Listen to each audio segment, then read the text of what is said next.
Ça y est, vous avez le goût de partir un potager, mais vous ne savez pas à quel endroit. Cette semaine, nous allons voir quels sont les critères à regarder afin de choisir le meilleur emplacement. La première étape est d'observer ce qu'il y a autour de nous. Où se situe la maison du point de vue géographique et topographique? Y a-t-il une source d'eau? Y a-t-il des arbres? Est-ce un terrain plat ou en pente? Est-il plutôt ouvert et sujet à des grands vents? Est-il majoritairement au soleil ou à l'ombre? Observez les ombres projetées par les bâtiments et les arbres à proximité, ainsi que leurs mouvements au cours de la journée et de la saison. Cette étape peut prendre du temps, mais est toutefois très importante. Certains jardiniers prennent jusqu'à 1 an pour compléter le constat, voulant être certains d'analyser l'impact des éléments sur chacune des saisons. Le choix de l'emplacement, qui dans la plupart des cas sera permanent, demande un minimum de réflexion. Vient ensuite l'étude des éléments et des options qui s'offrent à nous. Tous les éléments sont importants pour obtenir un certain équilibre, mais un bon ensoleillement est primordial si vous voulez réussir votre potager. La majorité des plantes potagères sont très gourmandes en lumière et nécessitent de 6 à 8 heures d'ensoleillement entre 9 heures et 15 heures. Si vous pensez n'avoir que 4 heures de soleil, vaut mieux vous en tenir aux légumes à feuilles. Une autre solution serait de cultiver en pot et de les déplacer au besoin. Considérez que le soleil présent uniquement le matin peut vouloir dire un potager à l'ombre pour tout le reste de la journée. Par contre, un soleil de fin d'après-midi est plus fort qu'en matinée. L'ombre peut être bénéfique pour certaines variétés de légumes ou vivaces. Il faut donc choisir nos plants en conséquence. Une bonne circulation d'air est importante pour la croissance de légumes. Par contre, de forts vents assèchent rapidement le sol et peuvent endommager certains plants plus fragiles. Si votre futur potager risque d'être balayé par le vent, envisagez d'installer des structures telles que clôtures et tuteurs ou des arbustes brise-vent.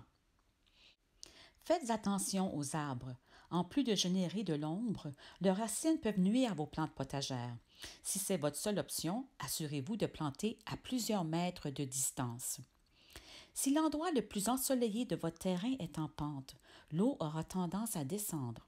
Vos légumes seront rapidement asséchés et les nutriments du sol risquent de s'écouler lors de fortes pluies. Il faudra donc penser à retenir l'eau à l'aide de paliers ou terrasses. Sans trop de travail, vous obtiendrez du même coup un magnifique aménagement, donnant à votre potager un bel effet de hauteur. Les structures entourant un espace peuvent nuire au jardinage en créant des zones d'ombre, mais elles peuvent également devenir un avantage. Un potager situé au pied d'un mur de briques orienté plein sud procurera de l'accumulation de chaleur due à la masse thermique.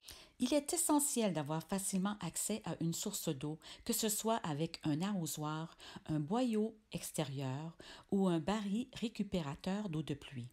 Certains légumes requièrent un arrosage régulier, particulièrement en période de sécheresse. Certaines méthodes, telles que le paillage, sont des bons moyens pour retenir l'humidité, et nous découvrirons les avantages à couvrir votre sol d'ici quelques semaines. Nous nous sommes familiarisés avec le terrain et tous les éléments qui s'y rattachent, mais pour que tous ces beaux légumes puissent pousser, il est important d'analyser la qualité du sol, surtout si nous comptons planter en pleine terre. Le sol est un milieu de vie complexe et fascinant. Il est composé non seulement d'éléments minéraux et de matières organiques, mais aussi d'une multitude d'organismes vivants qui travaillent en symbiose avec les végétaux. Un sol riche et sain assure des conditions de culture optimales. Pour un jardinier, le secret consiste donc à mettre ces organismes à profit. Si vous prévoyez aménager un potager en pleine terre, creusez un trou dans le sol et examinez la terre. L'eau se draine-t-elle bien? Y voyez-vous des vers de terre et insectes divers? Le sol est-il meuble ou compacté? Y a-t-il beaucoup de matière organique? À l'inverse, est-ce qu'il y a du sable? Ces premiers constats vous éclaireront sur le potentiel de votre sol. En jardinage, on rencontre principalement 2 types de sols, les sols sableux et les sols argileux. Les sols sableux sont principalement constitués d'éléments grossiers, ce qui les rend très perméables. Ils offrent donc un bon drainage, mais ne retiennent pas bien les éléments nutritifs. La formation d'humus y est faible. Il faut donc amender régulièrement le sol avec du compost. Les petits fruits, les légumes racines et les asperges donnent un bon rendement dans ce type de sol. Les sols argileux sont caractérisés par une teneur élevée en argile et constitués de minimes particules très compactées. Ils sont donc peu malléables, mais retiennent bien l'eau et sont riches en éléments nutritifs. Les tomates, poivrons, brocolis, choux-fleurs et autres crucifères poussent bien dans les sols plus argileux. L'idéal est d'avoir un sol qui convient à tous les légumes, ni trop sableux, ni trop argileux. C'est maintenant le temps d'analyser votre terrain et de voir quelles sont les options qui s'offrent à vous. Rendu en juin, vous seriez en mesure de décider du meilleur endroit où planter vos légumes. N'hésitez surtout pas à jardiner.